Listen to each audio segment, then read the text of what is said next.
ఒక్క శివలింగానికే ఒక ప్రత్యేకమైన గుర్తు ఒకటి ఉంటుంది. మీరు ఎప్పుడైనా చూడండి, అన్ని శివలింగాల మీద ఉండదు అలాగా. మీరు కొన్ని శివాలయాల్లోకి వెళ్ళినప్పుడు శివలింగం దగ్గరికి వెళితే దాని మీద కొన్ని గీతలు ఉంటాయి ఇలాగా. అదేమిటో తెలుసా గీత? అలా గీత ఎందుకు ఉంటుందో తెలుసా ఎవరికైనా? అలా గీత ఉంటే దాన్ని బ్రహ్మసూత్రము అని పిలుస్తారు. అలా గీత ఉంది అంటే నీ అదృష్టం పండి నువ్వు అక్కడికి వెళ్ళావని గుర్తు. 1000 మాటలు ఓ శివాలయంలోకి వెడితే నీకు ఎంత ఫలితమో, అలా గీతలు ఉన్నటువంటి శివలింగం ఉన్న గుళ్ళోకి వెడితే అంత ఫలితం.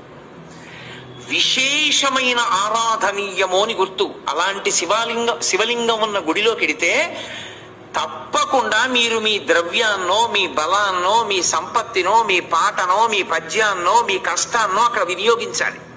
శివలింగం మీద గీతలు కనపడ్డాయనుకోండి, బ్రహ్మసూత్రం ఉందనుకోండి, బయటికి వచ్చి కాళహస్తీశ్వర శతకంలో 2 పద్యాలు చదవాలి. బయటికి వచ్చి మీకు వచ్చిన శ్లోకాలు 2 చెప్పాలి. పాటలు వచ్చిన వాళ్ళైతే 2 పాటలు పాడాలి. బలం ఉన్న వాడివైతే పల్లకి పట్టుకోవాలి, లేదా గుడి కొంచెం సేపు తుడిచి వెళ్ళిపోవాలి. నీ దగ్గర డబ్బున్న వాడివైతే వెంటనే ఆ శివాలయంలో నువ్వు 100 రూపాయలు ఖర్చు పెట్టేవాడివి, బ్రహ్మసూత్రం ఉన్న శివలింగం ఉంటే 1000 రూపాయలు ఖర్చు పెట్టాలి. ఎందుకంటే నీ జన్మ పడ్డి అక్కడికి వచ్చావని గుర్తు. అది 1,000,000 రెట్ల ఫలితాన్ని ఇచ్చేస్తుంది. ఒక రుద్రాభిషేకం ఒక చోట చేస్తే ఏ ఫలితమో, బ్రహ్మసూత్రం ఉన్న శివలింగానికి చేస్తే 1,000,000 రెట్లు విశేష ఆరాధనా ఫలితముని ఇచ్చేస్తుంది ఆ శివలింగం. అలా ఇవ్వగలిగిన శివలింగం అని గుర్తు చెప్పడానికి వచ్చిన వాళ్ళకి బ్రహ్మసూత్రం ఉంటుంది దాని మీద. అది చెక్కినప్పుడే ఆ బ్రహ్మసూత్రం చెక్కుతారు. బ్రహ్మసూత్రం ఉన్నది మీకు పరాకు చెప్పినట్టు శివలింగం మీద. జాగ్రత్తగా ఉండు సుమా.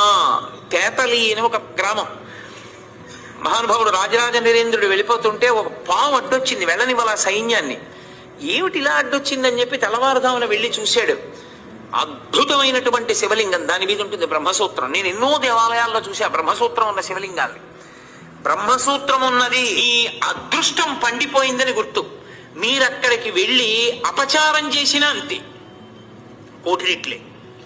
మీరు అక్కడికి వెళ్ళి ఏమీ చేయలేదు, కూర్చొని శివ శివ శివ శివ అనుకుని వచ్చేశారు. శివ శివ శివ శివ 4 మార్లు మీరంటే 4 కోట్ల మార్లు మీరు శివనామం చెప్పారని వేస్తారు.